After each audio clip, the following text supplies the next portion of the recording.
Hello नमस्कार दोस्तों, मैं हूं किशन लाल और आप देख रहे हैं RG Kishan education YouTube channel. जल्दी से सभी विद्यार्थी लाइव आ जाएगा। 11 बज चुके हैं। जैसा कि सुबह 8 बजे वाली क्लास में मैंने बताया था कि हम पूरा मॉडल पेपर लेने वाले थे। वो कुछ कारणवश में कोई काम जा रहा था तो आपके 50 क्वेश्चन नहीं हो पाए थे। टोटल हमने 50 क्वेश्चन इंक्लूड किए थे, जिसमें से आपके केवल और केवल 30 क्वेश्चन हो गए थे।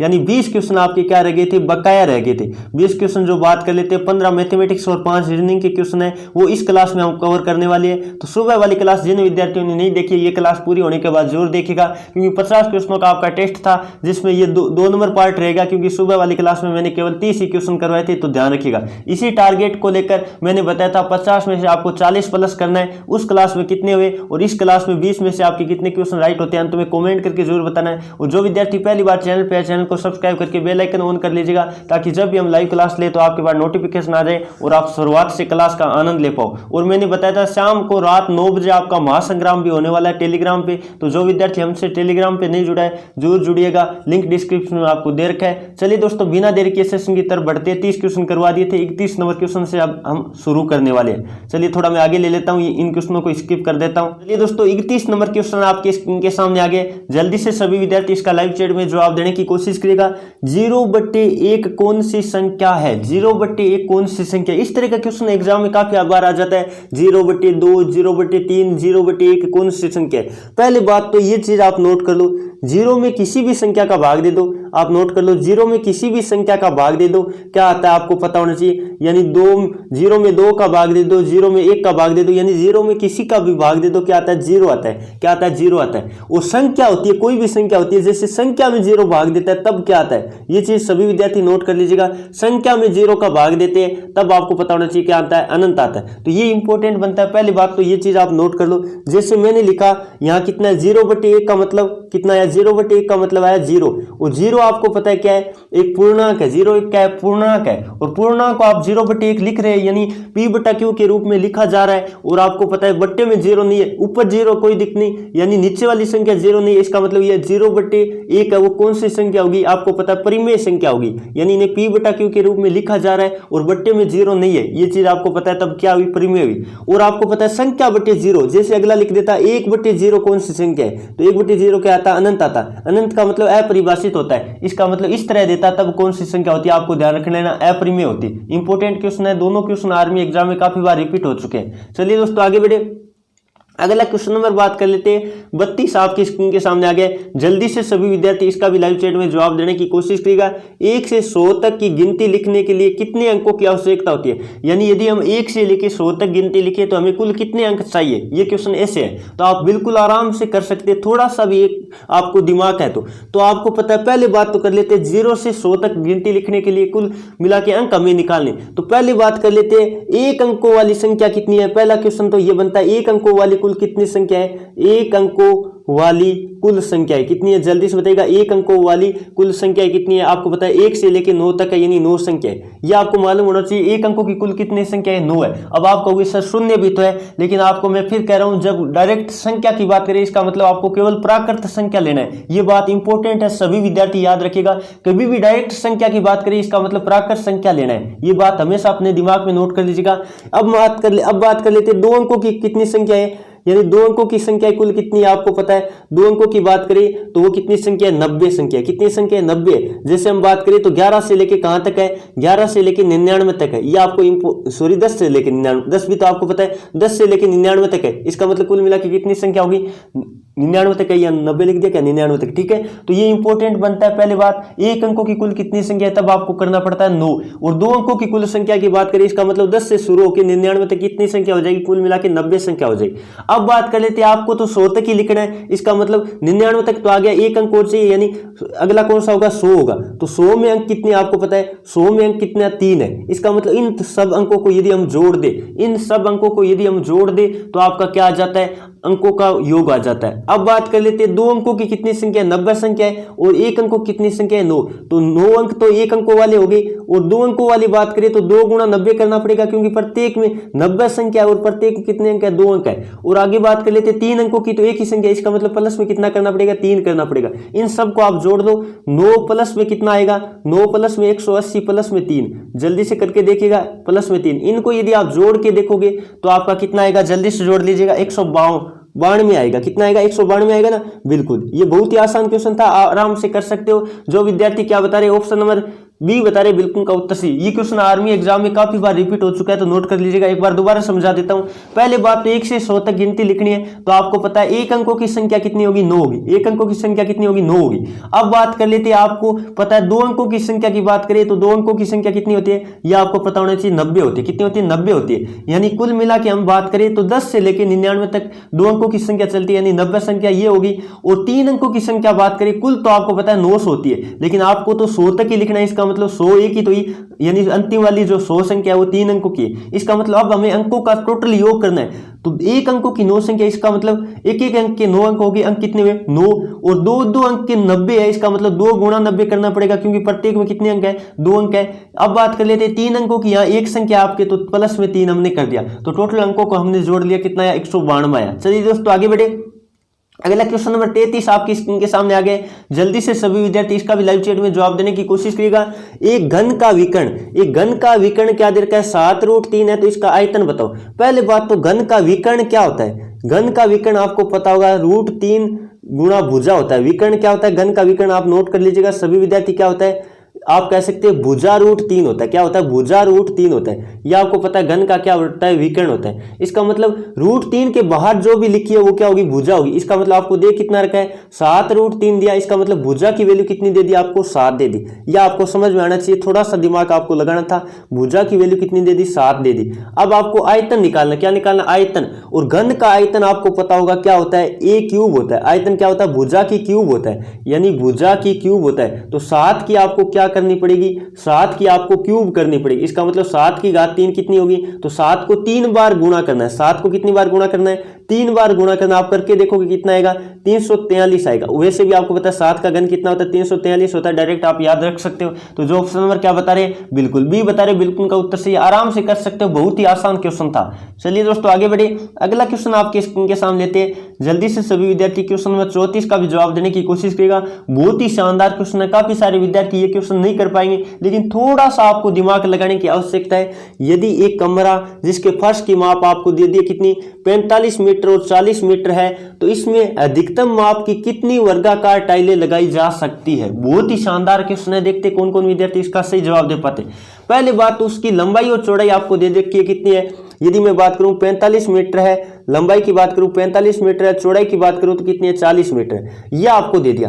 अब आपको पता है किस माप की निकालनी है। आपको कहा है अधिकतम माप की। ये लाइन देखिएगा आप क्या दे रखा है? अधिकतम माप की कितनी टाइलें। और अधिकतम की बात आ जाती है तब आपको क्या निकालना पड़ता है? क्या निकालना पड़ता है? आपको याद आ रहा होगा, एस शेप निकालना पड़ता है। क्या निकालना पड़ता है? एस शेप, यानी महत्तम समावर्तक निकालना पड़ता है। यह आपको पता होना चाहिए। क्या निकालना पड़ता है? महत्तम समावर्तक निकालना पड़ता है जब अधिकतम की बात करें। इसका मतलब 40 और 45 का मैस है, आपको पता है कितना आता है। ये पहले बात तो ये आपको पता होना चाहिए। निकाल के आप देखोगे तो कितना आता है? 5 आता है। इसका मतलब जो वर्गाकार टाइल होगी उसकी माप क्या होगी? उसकी भुजा क्या होगी? 5 गुणा 5 की होगी। वर्गाकार टाइल की भुजा क्या होगी? 5 गुणा 5 की होगी। इसका मतलब टाइल की भुजा, टाइल की यानी जो भुजा आपके पास आ गई, टाइल की भुजा वो कितनी आ गई? 5 आ गई। कितनी आ गई? 5 मीटर आ गई, क्योंकि आपको पता है या मीटर में थी इसलिए मीटर आ गई, 5 मीटर आ गई।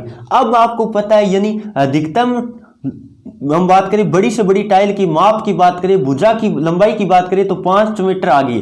अब आपको निकालना टोटल कितनी टाइलें लगेंगी। इसका मतलब टोटल टाइलें हमें निकालना है। क्या निकालना है? टोटल टाइलें निकालनी है। इसका मतलब आपको पता है जो फर्श का क्षेत्रफल है, फर्श का क्षेत्रफल है उसमें एक टाइल के क्षेत्रफल का भाग देना पड़ेगा, यही तो है। तो फर्श का क्षेत्रफल क्या होगा? 45 गुणा 40 होगा। क्या होगा? 45 गुणा क्या होगा? 40 होगा। और बट्टे में क्या करना पड़ेगा? एक टाइल के क्षेत्रफल का भाग। इसका मतलब एक टाइल का क्षेत्रफल भुजा 5 है और वर्गाकार है, इसका मतलब भुजा का स्क्वायर, यानी 5 गुणा 5 करना पड़ेगा। हमें क्या करना पड़ेगा? 5 गुणा 5 करना पड़ेगा। अब आप आराम से कर सकते हो। इस 5 से इसको हम काट देते, 45 को कितनी बार कटा? 9 बार। और इस 5 से काट देते, कितनी बार कटा? 8 बार। तो 9 अंटे कितना होता है? आपको पता है 72 होता है। तो कुल टाइलों की संख्या की बात करें, अधिकतम आपकी कितनी लगेगी? 72 लगेगी। जो ऑप्शन नंबर क्या बता रहे? बी बता रहे, बिल्कुल का उत्तर से। एक बार सभी विद्यार्थी कमेंट करके बताएगा समझ में आ गया क्वेश्चन। मैंने बढ़िया से बढ़िया आपको बेस्ट से बेस्ट समझाने की कोशिश की है।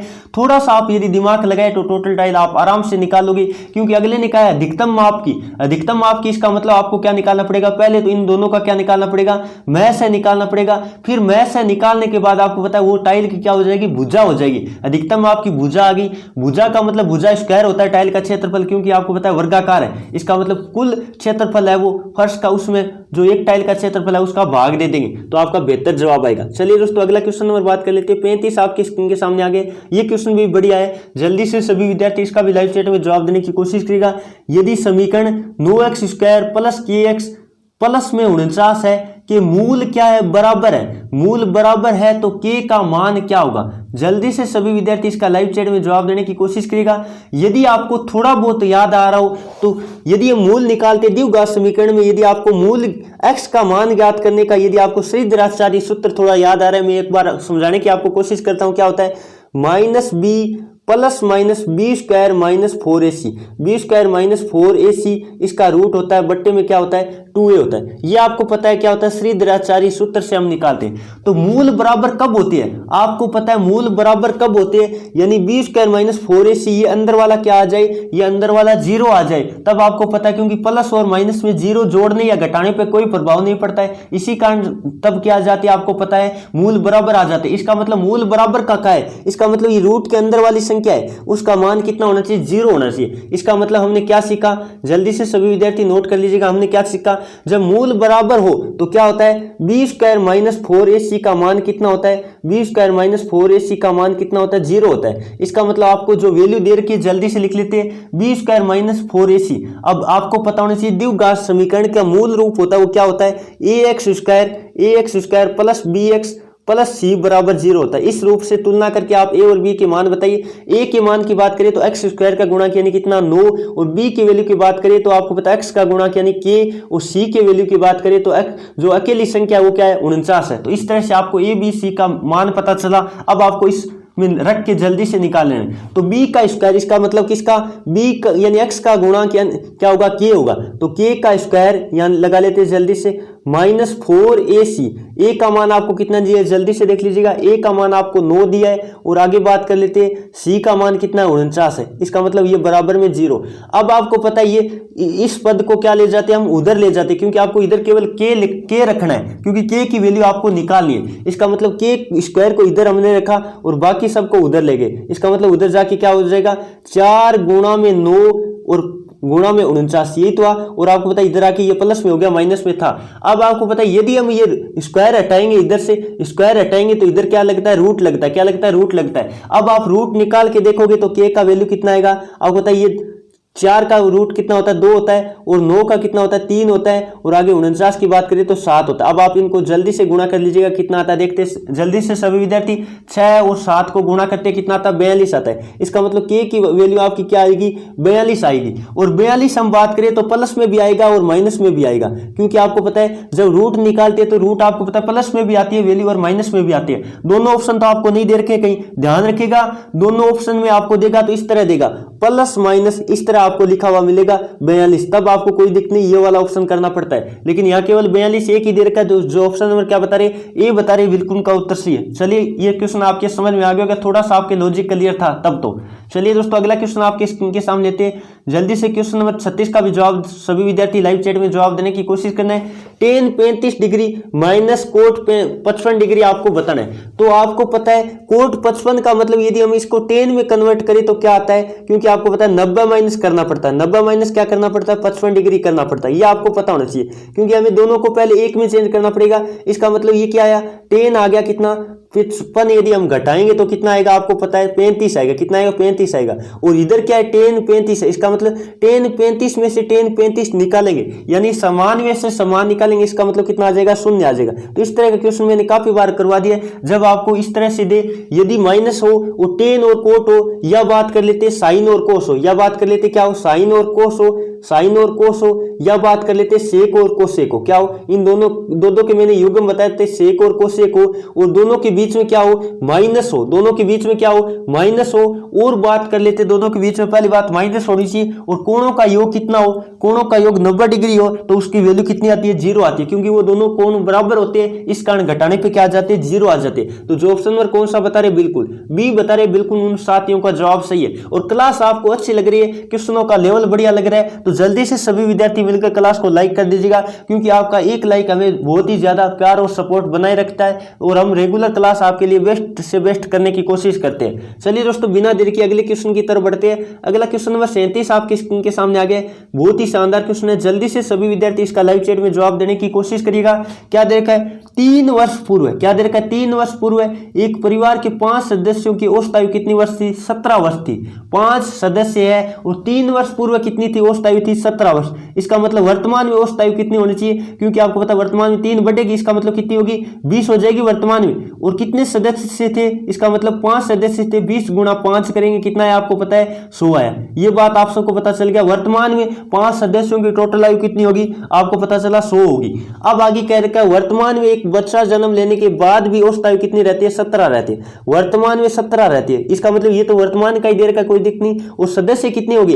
एक बच्चा जन्म गया, इसका मतलब पहले 5 थे, अब कितना हो गया? 6 हो गया। तो 17 गुणा 6 का मतलब 70 की कितना होता है? 102 होता है। कितना होता है? 102 होता है। अब आपको पता है 6 सदस्यों की आयु बात करें तो 102 है और 5 की कितनी आपको पता है? 100 है। इसका मतलब बच्चे की आयु, छठा सदस्य जो नया आया है वो आपको पता है बच्चा है, तो बच्चे की आयु आपको बतानी तो कितनी आएगी? आपकी आएगी ज्यादा कितनी है? देख लीजिएगा 2 वर्ष है। तो ऑप्शन नंबर जो कौन सा बता रहे? 2 वर्ष वाला बता रहे, बिल्कुल का उत्तर सही है। आपका ऑप्शन नंबर क्या राइट होगा?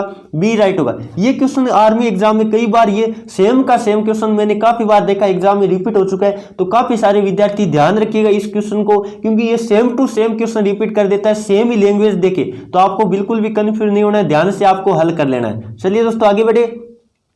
अगला क्वेश्चन नंबर बात कर लेते हैं। 38 आपके स्क्रीन के सामने आ गया। जल्दी से सभी विद्यार्थी इसका भी लाइव चैट में जवाब देने की कोशिश करेगा। यदि एक नल किसी टंकी को 12 घंटे में तथा दूसरा उसी टंकी को 18 घंटे में भर सकता है, तो दोनों एक साथ खोलने पर टंकी कितने समय में भरेगी? तो बहुत ही आसान क्वेश्चन है, आपको पता है मैंने बता रखा है। जब 2 नल हो, 2 काम करने वाले हो, उनका मिलाकर काम निकालना हो, तो आपको मैंने क्या बताया? पहले इनका क्या ले लेते? 12 और 18 का क्या ले लेते? एलसीएम ले लेते। 12 और 18 का एलसीएम कितना आएगा? आपको पता है, जल्दी से देख लीजिएगा, 36 आएगा। कितना आएगा? 36 आएगा। फिर इनकी कार्य क्षमता निकाल लेते, यानी जो दिन है उनका भाग देते हैं। आपको पता है 36 में 12 का भाग कितनी बार गया? 3 बार गया। कितनी बार गया? 3 बार। और 36 में 18 का भाग कितनी बार गया? 2 बार गया। अब आपको पता है दोनों को मिलाकर निकालना है, इसका मतलब फर्स्ट प्लस सेकंड दोनों को मिलाकर निकालना है। इसका मतलब टोटल काम कितना है? 36 है। टोटल काम की बात करें 36 है और दोनों मिला के काम कितना करे? आपको पता है 3 और 2 5 काम करे। इसका मतलब भाग देख के देखते कितना आता है, तो ये आपका आएगा 7 सही 1/5। 7 सही 1/5 ये किस में आएगा? घंटे में आएगा। किस में आएगा? घंटे में आएगा। या तो ऑप्शन में देखो ये वाला ऑप्शन दे रखा है, क्या ये नहीं दे रखा है, तो फिर आपको पता है ये 7 घंटे तो पूरे हो गए। और 1/5 को हम किस में बदल लेते हैं? मिनट में बदल लेते हैं। 1/5 को 60 से गुणा करना पड़ेगा, तो आपका कितना आएगा? 12 आएगा, क्योंकि आपको पता है 12 बार कटेगा। ये 12 क्या आएगी? 12 ये मिनट आ जाएगी। इसका मतलब 7 घंटे और 12 मिनट आपका जवाब आएगा। जो ऑप्शन नंबर क्या बता रहे? बिल्कुल सी बता रहे, 7 घंटे 12 मिनट बिल्कुल उनका जवाब सही है। थोड़ा सा आपको दिमाग लगाना था। आपको या तो ऑप्शन में मिलेगा 7 से 1/5 घंटे, या फिर 1/5 को घंटे को किस में बदलना है? मिनट में चेंज करना है। तो मिनट कितनी आएगी? 1/5 का मतलब होता है गुणा से 60 किया, तो आपको पता है 12 मिनट आएगी। तो 7 घंटा 12 मिनट में दोनों मिलकर भर देंगे। चलिए दोस्तों आगे बढ़े। अगला क्वेश्चन नंबर 39 आपकी स्क्रीन के सामने आ गया। जल्दी से सभी विद्यार्थी इसका भी लाइव चैट में जवाब देने की कोशिश करेगा। किलोमीटर प्रति घंटा, क्वेश्चन क्या दे रखा है? किलोमीटर प्रति घंटा मीटर पर सेकंड में चेंज करना है। तो आपको पता है यदि मैं बात करूं किलोमीटर प्रति घंटा का मतलब क्या हुआ? किलोमीटर बट्टे में घंटा। किलोमीटर बट्टे में घंटा, इसका मतलब किलोमीटर में कितने होते हैं? मीटर कितने होते हैं? आपको मीटर में चेंज करना है। इसका मतलब 1000 मीटर होते। क्या होते हैं? 1000 मीटर होते बिल्कुल। और यदि हम बात करें ओवर में जब सेकंड की बात करते हैं, घंटे में जब सेकंड की बात करते हैं, तो कितना आता है? 36 आता है। तो ये आपका किस में आ जाएगा? मीटर पर सेकंड में आ जाएगा। किस में आ जाएगा? मीटर पर सेकंड में आ जाएगा। इसका मतलब 1000/3600 आपको देर का क्या? बिल्कुल देर का, ये ऑप्शन देर का है। अब बात कर लेते हैं इनको काटने पे क्या आ रहा है। आपको पता है यदि हम काट करके देखेंगे, सब काट के देखेंगे, तो 5 कितना आएगा? 18 आएगा। 5 कितना आएगा? 18 आएगा। बिल्कुल ये जवाब भी क्या है? सही है। 5/18 भी आपको ऑप्शन में दे रखा है। और 5/18 का आपको पता है 500/18 भी लिख सकते हैं, क्योंकि आपको पता है जब दोनों तरफ 0 लगाते हैं तो कोई प्रभाव नहीं पड़ता है। तो 500/18 भी हो सकता है, क्योंकि आपको इन तीनों की वैल्यू यदि हम काट करके निकालेंगे तो आएगा तो अंतिम में 5/18 ही आएगा। इसका मतलब तीनों ही आपका क्या होगा? सही होगा। तो जो ऑप्शन नंबर क्या बता रहे? उपरोक्त सभी डी बता रहे, बिल्कुल का उत्तर सही। आराम से कर सकते हो, इस तरह का क्वेश्चन काफी बार एग्जाम में रिपीट हो चुका है। चलिए दोस्तों आगे बढ़े। अगला क्वेश्चन नंबर बात कर लेते हैं। 40 आपके स्क्रीन के सामने आ गया। जल्दी से सभी विद्यार्थी इसका भी लाइव चैट में जवाब देने की कोशिश करेगा। कोई धनराशि चक्रवृद्धि ब्याज की दर पर 10% दर दे रखी है 2 वर्ष में। यहाँ थोड़ा सा 1 मिनट करेक्शन कर लीजिएगा, 2 वर्ष है क्या? हाँ 2 वर्ष, सॉरी 2 वर्ष है, कोई दिक्कत नहीं, ठीक है। 2 वर्ष में कितनी हो जाती है? 1331 हो जाती है। तो वह धनराशि क्या है आपको निकालना, मूलधन। और मूलधन निकालने के लिए मैंने बताया था क्या होता है, यदि हम चक्रवृद्धि ब्याज में ज्ञात करें तो क्या होता है, मिश्र धन गुणा में क्या होता है 100/100 प्लस में दर और समय क्या लगता है 100 प्लस में दर और समय क्या लगता है, टाइम घात में लगता है। टी लिख दिया मैंने टाइम के लिए। अब आपको कर लेना है जल्दी से सभी विद्यार्थियों को। मिश्र धन आपको कितना दे दिया है 1331 दिया। कितना दिया है 1331 गुणा में 100 बट्टे में आपको पता है 10 जुड़ेगा कितना 110 और गुणा में कितनी बार लिखना है, क्योंकि 2 वर्ष है इसका मतलब 100/110 2 बार लिख दिया। अब आपको पता है जो कट रहा है वो काट दीजिएगा जल्दी से।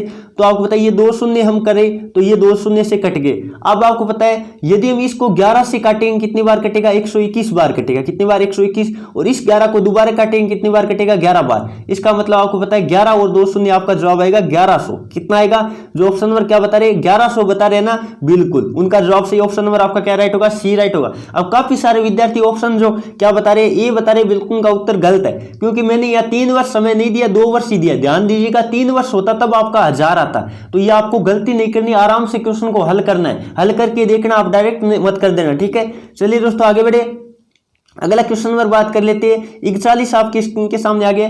जल्दी से सभी विद्यार्थी इसका भी लाइव चैट में जवाब देने की कोशिश करेगा।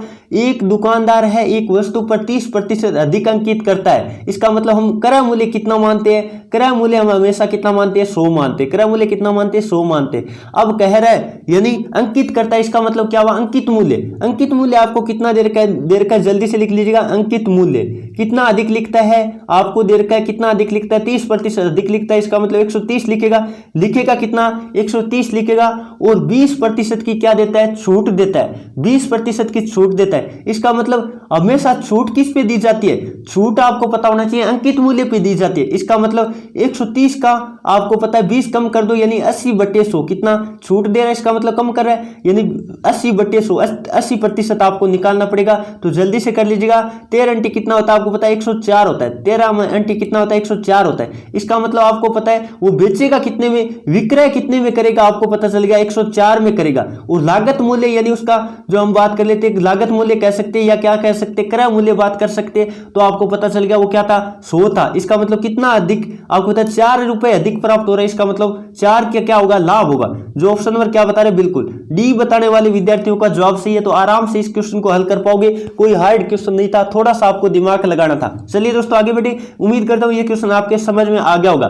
क्वेश्चन नंबर बात कर लेते हैं। 42 आपकी स्क्रीन के सामने आ गए। जल्दी से सभी विद्यार्थी इसका भी लाइव चैट में जवाब देने की कोशिश करेगा। -4 का स्क्वायर कितना होगा यानी -4 को किससे गुणा करना पड़ेगा -4 से गुणा करना पड़ेगा। इसका मतलब आपका कितना आएगा आपका प्लस में आ जाएगा, क्योंकि माइनस और माइनस क्या हो जाएगा प्लस में हो जाएगा। प्लस में कितना आएगा 16 आएगा। आप हमेशा ध्यान रखना जब घात क्या हो सम हो और माइनस की संख्या हो तो वो किस में बदल जाती है प्लस में बदल जाती है।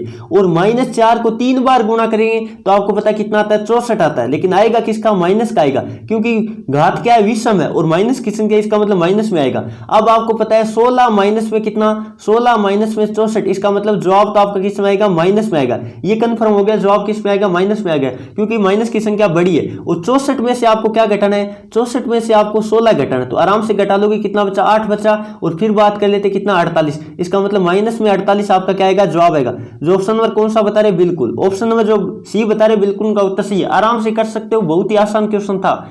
चलिए दोस्तों अगला क्वेश्चन नंबर बात कर लेते हैं। 43 आपके स्क्रीन के सामने आगे क्या दे रखा है वह छोटी से छोटी संख्या बताओ जिसको 12 और 18 से भाग देने पर प्रत्येक स्थिति में 2 शेष फल बचे। छोटी से छोटी संख्या का मतलब क्या हुआ छोटी से छोटी संख्या का मतलब हुआ एलसीएम निकालना पड़ेगा। क्या निकालना पड़ेगा विद्यार्थियों एलसीएम निकालना पड़ेगा। और 12 और 18 का एलसीएम कितना होता है आपको पता है 36 आता है। कितना होता है 36 आता है। अब शेष फल की बात करें या कहीं आपको पता है भाग देने पर प्रत्येक स्थिति में शेष फल 2 बचता है। इसका मतलब इससे क्या होगा इसमें तो दोनों का भाग पूरा जाएगा। 12 और 18 का भाग क्या जाएगा पूरा जाएगा। आपको 2 शेष फल भी बचाना है, इसका मतलब 2 जोड़ना भी पड़ेगा। और 36 और 2 कितना हो जाएगा आपको पता है 38 हो जाएगा। तो जो ऑप्शन नंबर कौन सा बता रहे बिल्कुल सी बताने वाले विद्यार्थियों का जवाब सही है। चलिए दोस्तों आगे बढ़े। अगला क्वेश्चन नंबर बात कर लेते हैं 44 आपकी स्क्रीन के सामने आ गए। जल्दी से सभी विद्यार्थी इसका भी लाइव चैट में जवाब देने की कोशिश करेगा।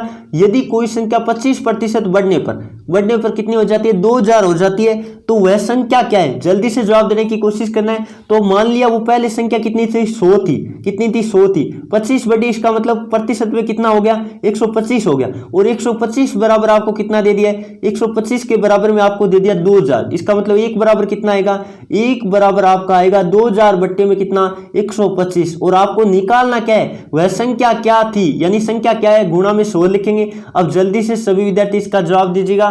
तो आप कैसे करोगे इसको हल, तो आपको पता है पहले 25 से ये 4 बार कटा और ये कितनी बार कटा, 5 बार। अब आपको पता है 5 से काटेंगे तो ये कितनी बार कटा, 4। जल्दी से काटकर सभी विद्यार्थी देख लीजिएगा, 400 कितना, 400 बार कटा ना, बिल्कुल 400 बार गुणा 4, और 400 गुणा 4 का मतलब जवाब आएगा आपका 1600। जो ऑप्शन नंबर क्या बता रहे हैं, 1600 बता रहे हैं, बिल्कुल उनका जवाब सही है। ऑप्शन नंबर आपका बी राइट होगा। आराम से कर सकते हो, बहुत ही आसान क्वेश्चन था। चलिए दोस्तों अगला क्वेश्चन नंबर बात कर लेते हैं 45, जो कि मैथमेटिक्स का अंतिम क्वेश्चन है। अब रीजनिंग का पार्ट शुरू होने वाला है। आपको क्या दे रखा है, गुणा दे रखा है और प्लस में दे रखा है। इसका मतलब जब जोड़ और गुणा साथ में हो तो पहले हम क्या हल करते हैं, गुणा हल करते हैं। तो इन सबको पहले क्या करना पड़ेगा, आपको गुणा करना पड़ेगा। तो गुणा कर लीजिएगा। आपको पता है यदि मैं बात करूं, सबको आप गुणा करके देख सकते हैं। जैसे 0.05 एक बार पढ़ा है तो 4 को 2 से गुणा किया, कितना है, 8 है, 8 है, बिल्कुल। अब आपको पता है इन दोनों को गुणा कर देते हैं तो 8 को 5 से गुणा किया, कितना है, 40 है, कितना है, 40 है। और पॉइंट कितना लगेगा आपको पता है, 2 अंक। पॉइंट के आगे कितने अंक, 2 अंक। इसका मतलब ये पॉइंट के आगे 2 अंक लगा दिए, यानी 0.40 या कह सकते हैं 0.4 और प्लस में कितना है, 3 है। इसका मतलब दोनों को जोड़ोगे कितना आएगा, 3.4 आपका जवाब आएगा। जो ऑप्शन नंबर क्या बता रहे हैं, बिल्कुल ऑप्शन नंबर बी बता रहे, बिल्कुल उनका उत्तर सही है। चलिए दोस्तों आगे बढ़े। जोड़ बाकी गुणा भाग आप आराम से कर सकते हो, बोर्ड मास आपको आना चाहिए। चलिए दोस्तों आगे बढ़ते हैं। चलिए दोस्तों अगला क्वेश्चन नंबर 46, जो कि रीजनिंग का पार्ट शुरू हो गया, बड़ा ही शानदार होगा। फर्स्ट क्वेश्चन आपकी स्क्रीन के सामने रीजनिंग का दे रखा है। क्वेश्चन नंबर 46 का है, 10, 30 और 130 है, तो आगे वाला पद आपको निकालना है। तो बहुत ही शानदार क्वेश्चन है, देखते हैं कौन कौन विद्यार्थी इसका सही जवाब दे पाते हैं। अब कभी भी आप हमेशा ध्यान देना, यदि हम बात करें इस तरह का कोई भी संख्यात्मक श्रेणी का क्वेश्चन आए तो आपको पहले तो अंतर देख लेना है या गुणा देख लेना है, देखने की कोशिश कीजिए। फिर भी आपके कुछ भी दिमाग में नहीं आ रहा है, इसका मतलब या तो यदि हम बात करें पहले तो अंतर कम का होता है और ज्यादा अंतर होता चला जाता है श्रेणी में, तो इसका मतलब वर्ग या घन की बात होगी, वर्ग या घन की बात होगी, तब आपको पता है ज्यादा अंतर चला जाएगा। यह काफी अंतर आपको दिखाई दे रहा है, इसका मतलब घन का वैल्यू हो सकती है, घन के बारे में कुछ हो सकता है। तो आपको पता है 10 के पास घन किसका आता है, आपको पता है 2 का आता है। तो 2 का घन आपको पता होता है कितना होता है, 8 होता है। 2 का घन कितना होता है, 8 होता है। और 8 में 2 जोड़ा कितना हुआ, 8 में 2 जोड़ा आपका कितना हुआ, 10 हुआ। तो मतलब पहला पद इस तरह हम चेक करते हैं एक बार।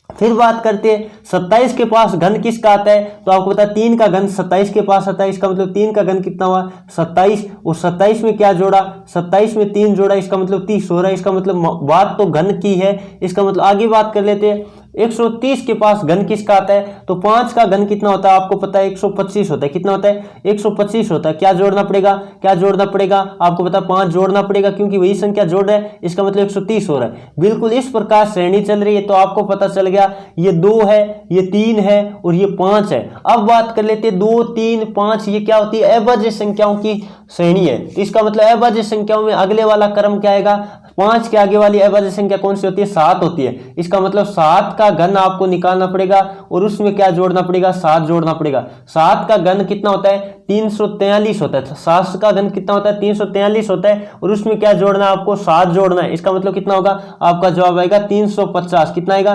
350। जो विद्यार्थी बता रहे ऑप्शन नंबर कौन सा, बी बता रहे, बिल्कुल उनका उत्तर सही है। बहुत ही शानदार क्वेश्चन था। काफी सारे विद्यार्थी लाइव चैट में जवाब भी दे चुके हैं, तो काफी बहुत बहुत धन्यवाद आपको। चलिए दोस्तों अगला क्वेश्चन नंबर बात कर लेते हैं 47 आपकी स्क्रीन के सामने आगे। जल्दी से सभी विद्यार्थी इसका भी लाइव चैट में जवाब देने की कोशिश करेगा। A1 C9 E25, इसका मतलब आपको पता है ए के लिए क्या लिखा है, अगले ने 1 लिखा है। ए के लिए क्या लिखा, 1 लिखा। आगे बात कर लेते, बी को छोड़ दिया, सी लिखा है। इसका मतलब बी को क्या कर दिया, छोड़ दिया और सी लिखा है। सी के लिए आपको पता है यदि सी कितने नंबर पे आता है, आपको पता है 3 नंबर पे आता है। तो 3 का स्क्वायर 9 होता है। आपको पता है 3 का स्क्वायर कितना होता है, 9 का होता है। और 1 का स्क्वायर कितना होता है, 1 होता है। इसका मतलब स्क्वायर वाला मामला है। आगे बात कर लेते हैं, डी छोड़ा और ई लिखा, सी डी ई लिखा है आगे, ठीक है। अब ई लिखा और ई कितने नंबर पे आता है, आपको पता है 5 नंबर पे आता है। और 5 का स्क्वायर कितना होता है, 25 होता है। इसका मतलब आपको पता चल गया, एक एक यानी छोड़कर लिख रहा है। अब ई के बाद बाद में क्या आएगा, एफ आएगा। एफ को आपको छोड़ना है और क्या लिखना है, जी लिखना है। और जी कितने नंबर पे आता है आपको पता है, 7 नंबर पे आता है। इसका मतलब 7 का स्क्वायर कितना होगा, 49 होगा। इसका मतलब आपका जवाब होगा जी 49। कौन सा है देख लीजिएगा, जो ऑप्शन नंबर क्या बता रहे, सी बता रहे, बिल्कुल का उत्तर सी है। चलिए दोस्तों आगे बढ़े। अगला क्वेश्चन नंबर 48 आपके स्क्रीन के सामने आगे क्या है, अंग्रेजी वर्णमाला में कितने वर्ण हैं जिनका दर्पण प्रतिबिंब नहीं बनता है, यानी दर्पण प्रतिबिंब बनता है तो वो सेम ही बनता है। पहले बात तो दर्पण प्रतिबिंब की बात करें तो क्या होता है ये आपको पता होना चाहिए। यदि मैं बात करूं, यदि मैं एक दर्पण लेता हूं, जैसे मान लो ये मैंने एक दर्पण ले लिया, ठीक है। ये दर्पण को इस तरह से आपको पता है दर्शाते, इस तरह से पीछे दिखाते हैं। अब आपको पता है जैसे मैं ए लिखता हूं, इसके इधर ए लिखा तो आपको पता है ए का दर्पण प्रतिबिंब क्या बनेगा, ए ही बनेगा। और यदि मैं इधर बी लिखता हूं तो बी का दर्पण प्रतिबिंब क्या बनेगा, बी ए से बनेगा। तो आपको पता है ए का कोई दर्पण प्रतिबिंब बात करें तो सेम बन रहा है। इसका मतलब या तो कह सकता है इससे कितने अक्षर है जिनके अंग्रेजी वर्णमाला में क्या हो, यानी हम बात करें दर्पण प्रतिबिंब सेम बने, यानी कोई परिवर्तन न हो। या कह सकता है इससे कौन से अक्षर है जिनका दर्पण प्रतिबिंब नहीं बनता है। तो जल्दी से सभी विद्यार्थी इसका लाइव चैट में जवाब देने की कोशिश करिएगा, देखते हैं कौन कौन विद्यार्थी इसका सही जवाब दे पाते हैं। तो यदि मैं बात करूं तो कुल मिला के 11 अक्षर है। कितने हैं, 11 है। जो ऑप्शन नंबर क्या बता रहे, बिल्कुल बी बता रहे, बिल्कुल का उत्तर सही। अब बात कर लेते किन किन का नहीं बनता है, तो आपको ध्यान रखना, एक तो ए का नहीं बनता है, एक बात कर लेते आगे एच का भी नहीं बनता है, आई का भी नहीं बनता है। आगे बात कर लेते आपको पता होगा एम आता है, आगे क्या आता है, एम आता है, फिर क्या आता है, ओ आता है, फिर बात कर लेते टी आता है, टी के बाद बात करें यू आता है, वी आता है, आगे बात कर लेते हैं डब्ल्यू आता है, एक्स आता है और वाई आता है। इतनी है, ठीक है ना। इतनों का आपको पता है दर्पण प्रतिबिंब नहीं बनता है। 11 गिन लीजिएगा, 1 2 3 4 5 6 7 8 9 10 और 11, ठीक है। चलिए दोस्तों आगे बढ़ते हैं। अगला क्वेश्चन नंबर 49 आपकी स्क्रीन के सामने आ गया। जल्दी से सभी विद्यार्थी इसका भी लाइव चैट में जवाब देने की कोशिश करेगा।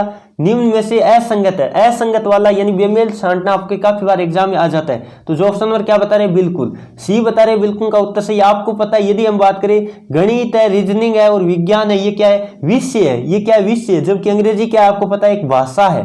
तो आपको पता है ये वेद आपको दिख गया। ये बाकी क्या है, गणित है, रीजनिंग है और विज्ञान है, ये क्या है, विषय है, सब्जेक्ट है। जबकि अंग्रेजी बात करें लैंग्वेज है। चलिए दोस्तों आगे बढ़े।